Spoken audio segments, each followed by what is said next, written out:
దేవుని నామానికి మహిమ కలుగును గాక. సహోదరులారా, మీ అందరికీ నా హృదయపూర్వకమైన వందనాలు.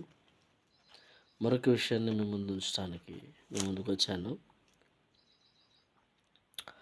సమరశ్రీ, ఏ సమరశ్రీ అయితే నువ్వు ప్రవర్తనని నేను గ్రహించుచున్నానని యోహాను సువార్త 4వ అధ్యాయం 17-18 వచనాల్లో చెప్పిందో, అదే సమరశ్రీ ఆమె నోటితో సొంతగా ఎవరినైతే ప్రవర్తని యేసు ప్రభువుని పిలిచిందో సమరయస్త్రీ, అదే సమరయస్త్రీ ఆమె నోటితో స్వయంగా చెప్తున్న మాట, క్రీస్తు అనబడిన మెస్సియా వచ్చునని నేను ఎరుగుదును. ఆయన వచ్చినప్పుడు మాకు సమస్తమును తెలియజేయనని చెప్పగా.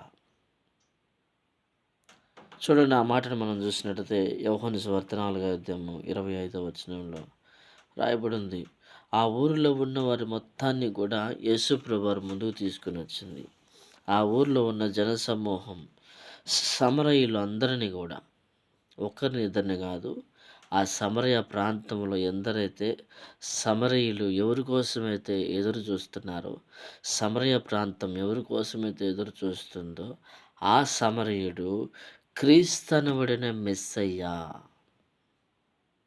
క్రీస్తు అనబడిన మెస్సయ్య వచ్చినని, ఆయన వచ్చినప్పుడు సంగతులన్నిటిని కూడా మాకు తెలియజేస్తాడన్న సంగతి ఆమె గుర్తెరిగి, యేసు ప్రభువారు మాట్లాడిన ప్రతి మాట, ఆయన చెప్పిన ప్రతి విషయము లోతునకు నాటుపడి, ఆమె కడవని అక్కడే ఆయన ఎదుట వదిలిపెట్టి నిశ్చయముగా ఊర్లోకి, అనగా సమరయ ప్రాంతంలోకి వెళ్ళి యాకోబు బావి కాడికి అనేక మందిని తోడుకొని వచ్చింది.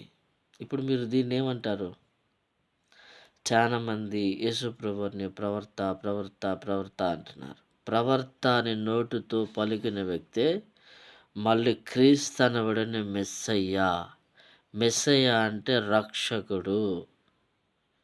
మెస్సయ్య అంటే ప్రపంచం మొత్తానికి ఏకైక దేవుడు. మెస్సయ్య క్రీస్తు. కాబట్టి బైబిల్ చదవండి, సంపూర్ణంగా బైబిల్ చదివి, దయచేసి నేను ఎవరిని విమర్శించడానికి మాట చెప్పట్లేదు, బైబిల్ గ్రంథం సంపూర్ణంగా చదివి మీరు కొన్ని విషయాలు మాట్లాడితే బాగుంటుందని మనవి చేస్తున్నాను. కాబట్టి ఈ మాట అందరికీ కాదు, క్రైస్తవులకి, క్రైస్తవ సంబంధించిన సేవకులకి, విశ్వాసులకి కాదు, ఎవరైతే యేసు ప్రభువుని ప్రవర్త అంటున్నారో వారికి మాత్రమే ఈ మాట.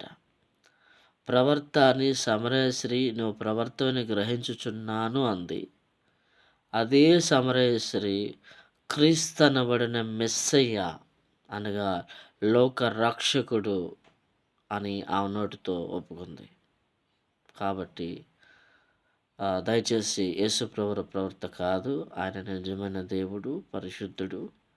కాబట్టి నిశ్చయముగా విశ్వసించిన ప్రతి వారు రేపు రక్షించబడతారు. ఎవరికైతే విశ్వాసం లేదో, ఎవరైతే అంగీకరించట్లేదో వాళ్ళందరూ విడబడటం గ్యారంటీ, శ్రమలో అనుభవించడం కూడా గ్యారంటీ. కాబట్టి దయచేసి ప్రభువుని సొంత రక్షకుడు అంగీకరించండి. ప్రభు మీ జీవితాలన్నిటిని మార్చి ఆశీర్వదించును గాక. ఆమేన్.